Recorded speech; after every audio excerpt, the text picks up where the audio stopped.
ഉടായിപ്പൊന്നും എന്റെ അടുത്ത് നടക്കൂല അമ്പാനെ, എന്റെ അടുത്ത് നടക്കൂല. നിങ്ങൾ എവിടെ പോയി 6 മാസം എന്ന് പറയാതെ നിങ്ങൾ ഈ കുടുംബത്ത് കയറ്റുന്ന എന്റെ കൊച്ചിനെ കാണിക്കൂല. ഞാൻ ഇറങ്ങിക്കോ എന്റെ കുടുംബത്ത്. കൊച്ചിനെ കാണിക്കത്തില്ല? ഇല്ല. അപ്പൊ കൊച്ചിനെ എന്നെ കാണണ്ടേ? വേണ്ട. നിനക്കും എന്നെ കാണണ്ട? എന്തിന്? നിനക്കും എന്നെ വേണ്ട? വേണ്ട. അങ്ങനെയുള്ള ഒരുത്തൻ ഇവിടെ നിൽക്കുന്നത്? ഞാൻ ആത്മഹത്യ ചെയ്യാൻ തീരുമാനിച്ചു. അയ്യോ സന്തോഷം. ഞാൻ കുരുക്കുട്ടിയാവും. അങ്ങനെയാണെങ്കിൽ ഞാൻ എന്നേ ചാവണം. ഞാൻ വേലിക്കപ്പുറത്തേക്ക് നക്കേ. വേലിക്കപ്പുറത്തേക്ക് ചക്കയോ?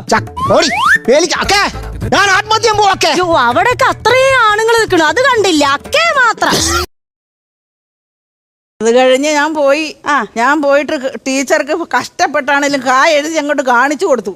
എന്നിട്ട് ടീച്ചർ നോക്കി വെച്ച് പറഞ്ഞു, കുട്ടപ്പ ഇതിന് കുനിക്കണം എന്ന് പറഞ്ഞു. എന്നിട്ട് കുനിച്ചോ? ഞാൻ അവിടെ ഇരുന്ന് തന്നെ കുനിച്ചു.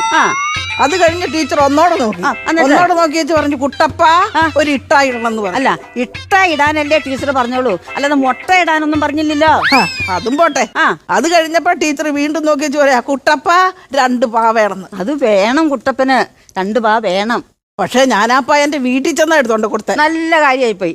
2 പാ എടുത്തുണ്ടെന്ന് ടീച്ചറിന് അമ്മൻ തിന്ന് ചാഞ്ചിക്കോം വെച്ച് ഉറങ്ങാൻ വേണ്ടിട്ട് ടീച്ചറിന് കൊണ്ടു കൊടുത്തു. ടീച്ചറിന് കൊടുക്കാനല്ലാതെ കുട്ടപ്പന്റെ പേരെഴുതണമെങ്കിൽ 2 പാ എഴുതണം. ഇതെന്താ കറണ്ട് ഇല്ലാത്തത്? കൂരാച്ചുണ്ട്, കേളോത്തവയിൽ നിന്ന്.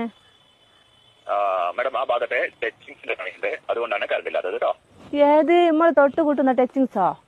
അയ്യോ മാഡം, ആ ടച്ചിങ്സ് അല്ല, കറണ്ട് കമ്പിയിൽ തട്ടി നിൽക്കുന്ന മരക്കൊമ്പുകളൊക്കെ വെട്ടുന്നുണ്ട്, അതുകൊണ്ടാണ് അതിന്റെ പണി. അത് കഴിഞ്ഞാൽ വരണം. നിങ്ങൾ എന്റെ വീടിന് മുമ്പിലെ ടച്ചിങ്സ് എപ്പോഴാ വെട്ടി തരിക? നിങ്ങളെ വീട് കറക്റ്റ് ഏരിയ ഒന്ന് പറയാവോ? കണ്ണാടിപ്പാറ പള്ളീന്റെ അടുത്ത്. കണ്ണാടിപ്പാറ പള്ളിയുടെ അടുത്ത് ഏകദേശം 2 മണിയൊക്കെ കഴിയും കേട്ടോ. അല്ലോ, നിങ്ങളൊരു 11 മണിക്ക് മുമ്പായി വന്നിട്ട് എന്റെ ആ ടച്ചിങ്സ് ഒന്ന് വെട്ടി തന്നിട്ടുണ്ട്, എനിക്ക് കറി വെക്കായിരുന്നു. മാഡം, ഈ കറിവെക്കലും നിങ്ങൾ ഈ ടച്ചിങ്സും തമ്മിൽ എന്താണ് ബന്ധം? അത് എന്റെ മുരിങ്ങേന്റെ കൊമ്പ് നിങ്ങളെ കമ്പിമേല തട്ടിക്കെടുക്കുന്നത്, അതൊന്ന് വെട്ടി തന്നിട്ടുണ്ടേ. എനിക്ക് അത് ചക്കക്കുരുവിലിട്ട് കറിയും വെക്കായിരുന്നു, മുരിങ്ങേന്റെ ഇല ഉപ്പേരിയും വെക്കായിരുന്നു. മാഡം, പരമാവധി വരാൻ പറയാം അവരോട്, ഉച്ചയ്ക്ക് പെട്ടെന്ന് വരാൻ പറയാം കേട്ടോ.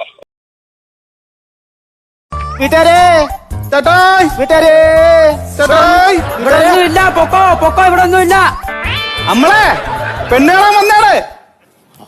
അയ്യോ, പെണ്ണ് കാണാൻ വന്നയാണ്. ഞാൻ വിചാരിച്ചേ പിച്ചക്കാരായിരിക്കുന്നു, അതേ ശബ്ദം. ക്ഷമിക്കണം. അയ്യോ, വന്നിട്ട്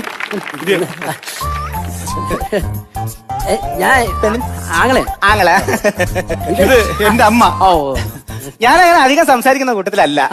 കാരണം നമുക്കങ്ങനെ സംസാരിക്കേണ്ട കാര്യമില്ലല്ലോ. നമ്മളിപ്പോ ആരെങ്കിലും ചോദിച്ചു കഴിഞ്ഞാൽ ആ കാര്യം അവിടെ പറഞ്ഞങ്ങ് തീർക്കുക, അതിന്റെ ആവശ്യമല്ലേ ഉള്ളൂ. സോമൻ തന്നെ ഇന്നലെ അവിടെ വന്നിട്ട് എന്തോ പറഞ്ഞത്, ഞാൻ പറഞ്ഞു നിനക്ക് എന്തെങ്കിലും സംസാരിക്കണം, നീ സംസാരിച്ചാൽ ഗുണം, നമ്മളോട് സംസാരിക്കേണ്ട കാര്യമില്ല. എനിക്കത് ഇഷ്ടമേ അല്ല. നമ്മൾ എന്തിനാ അങ്ങനെ സംസാരിക്കുന്നത്? എന്തൊരു കാര്യമുണ്ട് അതിനകത്ത്? അല്ലെന്ന് ഒരു കാര്യമില്ല. ഇത് ഇന്നലെ നിന്റെ കുഞ്ഞം വന്ന് ആ പെരടത്തിന്റെ കേസ് പറഞ്ഞ ഞാൻ എന്തോ പറഞ്ഞു കൂട്ടോ നമ്മളെ കാര്യം പറഞ്ഞല്ലേ സുരേഷ്. ഒരേ ഒരു മോനെ ഉള്ള ആണായിട്ടും പെണ്ണായിട്ടും തന്തയില്ലാത്ത കൊച്ചാണ് കേട്ടോ. അല്ലെന്ന് തന്തയില്ലാത്തോണ്ട് ഞാനാണ് ഒറ്റയ്ക്ക് വളർത്തിയെടുത്ത് കൊണ്ടുവന്നേന്ന് പറയുകയായിരുന്നു. അല്ല മോന് ജോലിയുള്ള കാര്യം പറയാമല്ലോ. 4 ആളെ മുമ്പ് പറയാനുള്ളൊരു ജോലി അവനുണ്ട്. സന്തോഷമാണ്. കറണ്ട് ഓഫീസിലാണ്. കറണ്ട് ഓഫീസിലേ KCB-ല്. അത് തന്നെ KCB-ല. അപ്പൊ ഉയർന്ന പോസ്റ്റിലൊക്കെ ആയിരിക്കുമല്ലോ. അല്ല, അങ്ങനെയൊന്നുമില്ല, അവ എല്ലാ പോസ്റ്റിലും കയറും. അല്ലേ അമ്മ? വേറെ കാര്യം ചോദിച്ചത് നിനക്കുത്തി കുറച്ച് ഇംഗ്ലീഷ് അറിയാം, സമാനപ്പെടും അമ്മ പറയാൻ കാര്യങ്ങളൊക്കെ. പിന്നെ ഇവന്റെ അച്ഛന്റെ വാസനയാണ് ഇവന് കിട്ടിയിരിക്കുന്നത്. അച്ഛന് ഇതുപോലെ ഇലക്ട്രിസിറ്റി ഓഫീസിലായിരുന്നു ജോലി? അല്ലല്ല, അച്ഛനെ തെങ്ങയെ കയറി വരുന്നു, മനസ്സിലായില്ലേ? തേങ്ങയൊക്കെ അടക്കും. രാത്രി 5 മണിയാകുമ്പോഴത്തേക്കും 4 5 തേങ്ങയൊക്കെ കൊണ്ടുവരും അച്ഛൻ. ഇപ്പം എന്തോ കൊണ്ടുവരും? അവ ഒരു തേങ്ങയും കൊണ്ടുവരത്തില്ല. ഇവിടെ എങ്ങനെ ആങ്ങളെ പെരടത്തിനൊക്കെ എങ്ങനെ വില? സെന്റിന് എത്ര പോളിയാ? 10 ഇവിടെ. 10 അയ്യോ, 10 കൂടുതലാണ്. 10 കൂടുതലാണ്. ഇതിനൊന്നുമില്ല. നമ്മളിവിടെയൊക്കെ 8 രൂപയ്ക്കും 9 രൂപയും കിട്ടും. പിന്നെ 10 ഉണ്ട്. ആ വസ്തുവില്ല, അതുകൊണ്ടാ കിടക്കണേ. അതുകൊണ്ട് ആ വേലിയിട്ടുണ്ട് അപ്പുറത്ത്. ആ വസ്തു വിൽക്കായിട്ടേക്കാൻ നമ്മളെ നിന്റെ രമണി കുഞ്ഞമ്മയില്ലേ, അവക്കൊത്തിരി വസ്തു വേണമെന്ന് പറഞ്ഞു. എന്റെ അടുത്ത് പറഞ്ഞിട്ട് കുറച്ച് നാളായി. എങ്ങനെയെങ്കിലും നീ ചോദിച്ചേ. അതെ, എത്ര കൊടുക്കും അത്? അല്ല, അത് ഒരു 10 രൂപ കിട്ടണം. അല്ലെങ്കിൽ 10 രൂപ കൂടുതലാണ്. അല്ല, അതിന് കുറെ ആദായം ഉണ്ടെന്ന്. 9 രൂപ. 9 നഷ്ടമാ അത്. 9.5. 10 എന്ന് പറഞ്ഞില്ലേ? 9.5 ആണെങ്കിൽ ഉറപ്പില്ല, അത് കുഴപ്പമില്ല. 9 ആണെങ്കിൽ നല്ലതായിരിക്കും. 9.5. എന്നാ 9.5 അപ്പൊ നീ കുഞ്ഞമ്മയെ വിളിച്ച് പറയാം. നമുക്ക് 9. അത് പിന്നെ വിളിച്ച് പറയാം. ഒരു കാര്യം ഞാൻ ചെറുക്കനെ നാളെ മറ്റുള്ള ഞാൻ വിടാം. അല്ലെങ്കിൽ ഞാൻ വരാം. എഗ്രിമെന്റ് ചെയ്യാനാണ് എഗ്രിമെന്റ്. ഓക്കെ ഓക്കെ ഓ, ഓക്കെ. മാറ്റമില്ല. ചെറുക്കനെ വിടാം കേട്ടോ. 9:30 നമ്മളെ വിളിച്ച് സംസാരിക്കണം. അതെ ഒരു മിനിറ്റ്. അതെ ഇങ്ങനെ നിങ്ങൾ പെണ്ണ് കാണാൻ വന്നതാണോ അതോ വസ്തു മേടിക്കാൻ വന്നതാണോ?